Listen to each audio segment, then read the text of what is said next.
នេះជាសាច់រឿងបែបភ័យរន្ធត់ឬព្រួយដែលមានផ្ទៃរឿងនៅទឹកដីស្រុកសំឡូតចំណងជើងស្រមោលយាមចំការ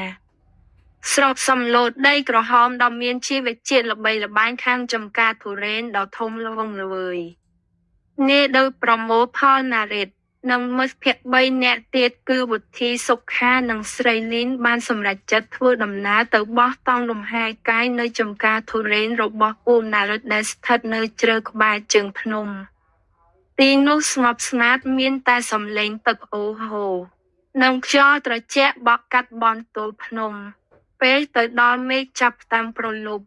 ពូណារិតដែលជាម្ចាស់ចំការបានរៀបចំផ្ទះឈើតូចមួយនៅមាត់ចំការប៉ុន្តែពួកយុវជនចង់បានបរិយាកាសប្លែកក៏សុំពូទៅបោះតង់នៅចំកណ្ដាលចំការទុរេន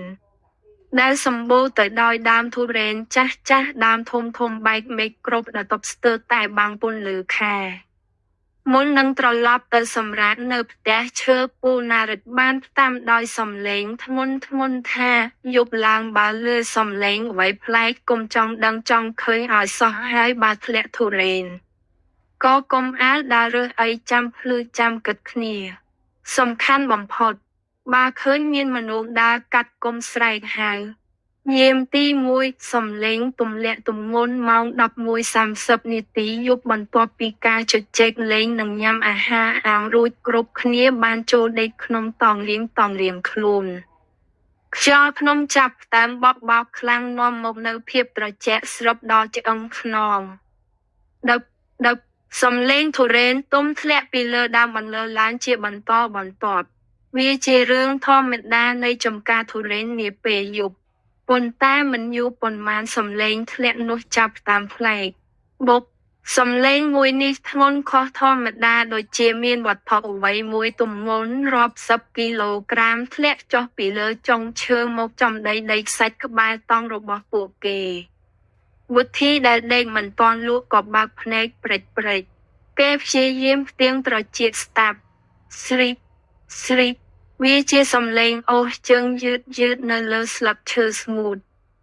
អ្វីដែលគួរឲ្យខ្លាចនោះគឺសំឡេងជើងនោះដើរក្រឡឹងជុំវិញតង់របស់ពួកគេម្តងមួយយាមទី2ក្លិនដែលមិនមែនជាទុរេនស្រីលីនភ្ញាក់ដឹងខ្លួនទាំងបែកញើសជោកព្រោះធំក្លិនស្អុយអាសោចមួយភាយចូលមកក្នុងតង់វាខុសពីក្លិនទុរេនទុំឆ្ងាយណាស់វាដូចជាក្លិនសាបសពដែលរលួយរាប់សប្តាហ៍នាងលោកដៃអង្រួនសុខាដែលដេកក្បែរនោះទាំងញ័រដៃសុខាឯងធំក្លិនអីទេដូចមានអ្នកណានៅក្រៅតង់យើងចឹងស្រីលីនខ្សឹបសួរទាំងសំឡេងញ័រទៅត្រើបសុខាស្រវាចាប់បានពើរួចចុចបំភ្លឺទៅលើតង់ស្រាប់តែពួកគេទាំងពីរនាក់ស្ទើរតែលែងដល់ក្តឹងហាមពន្លឺបើបានចាំងទៅចំស្រមោលខ្មៅក្រាស់មួយដែលកំពុងឈរអោនមុខសម្លឹងមកត្រង់តង់របស់ពួកគេពីខាងក្រៅស្រមោលនោះមានកម្ពស់ខុសពីមនុស្សធម្មតាដៃជើងវែងហើយសក់ក្បាលរញ៉េរញ៉ៃធ្លាក់ចុះមកក្រោមអ្វីដែលរន្ធត់បំផុតគឺស្រមោលនោះកំពុងយកក្បាលរបស់វាប៉ះទង្គិចតិចជាមួយក្រណាត់តង់តបណារ៉េតនិងវុធីដែលនៅតង់ចិត្តនោះក៏ឃើញសភាពការមិនស្រួលដែរពួកគេមិនហ៊ានស្រែកតែណារ៉េតបានផ្ញើសារតាមទូរស័ព្ទទៅគ្រប់គ្នាកុំចេញក្រៅដាច់ខាតយាមទី3អ្នកថែរក្សាចំការខណៈពេលដែលគ្រប់គ្នាកំពុងភ័យខ្លាចហៀបនិងលួសប្រឡឹងស្រាប់តែមានពន្លឺភ្លើងចង្កៀងកាត់តាំងមួយបំភ្លឺឡើងពីចម្ងាយដែលតម្រង់មកក្រុមតង់តាមរយៈស្រមោលតង់ពួកគេឃើញស្រមោលខ្មៅវែងនោះស្ទុះហោះឡើងទៅលើចុងឈើបាត់ភ្លាមហាក់ដូចជាខ្លាចពន្លឺចង្កៀងនោះ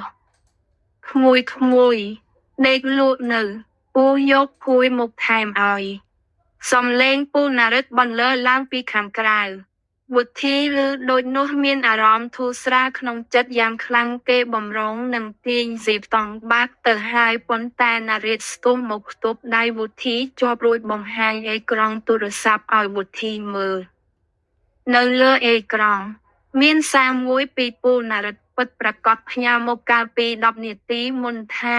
ពូចាក់សោទ្វារផ្ទះឈើដេកហើយយប់នេះបើឮសំឡេងពូហៅពីក្រៅកុំបើកទ្វារឲ្យសោះ